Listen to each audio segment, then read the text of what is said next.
Le coup de fil fatidique est arrivé à 11h33 ce matin. L'avocate des salariés de Sodi Médical, Maître Campagnolo, est à Reims. Le jugement de la Cour d'appel est clair. La liquidation judiciaire est confirmée après 2 ans de combat. Ont retenu l'existence d'un détournement de procédure et un abus de droit de la part du groupe Loman & Rocher. Le deuxième paragraphe, c'est la conclusion qu'on ne peut pas comprendre.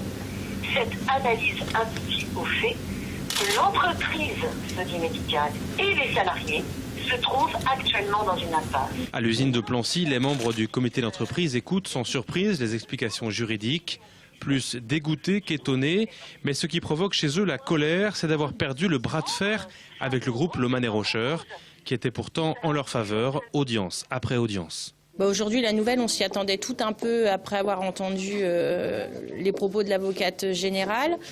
Donc, mais par contre, on est vraiment en colère parce que le groupe arrive à ce qu'il veut, malgré que la fraude soit démontrée.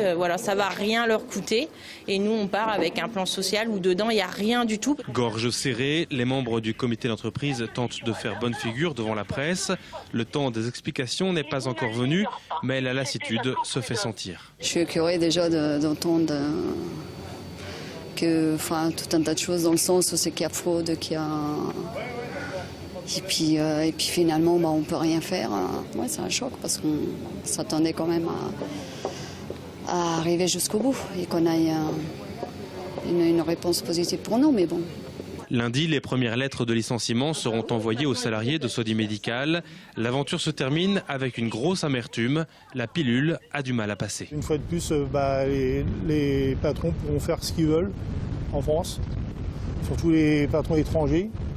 Ils ont le droit à s'implanter en France, pas payer salaire aux salariés comme ils veulent. Et puis le problème, c'est que la justice en France est mal appliquée. Il n'y a aucune justice en France pour les ouvriers, quoi. Il faudra à présent trouver l'énergie pour se battre au prud'homme et négocier une sortie à la hauteur du préjudice subi par ces 52 salariés au bois. Un combat historique qui laisse à tous ceux qui l'ont suivi comme un sentiment d'énorme gâchis.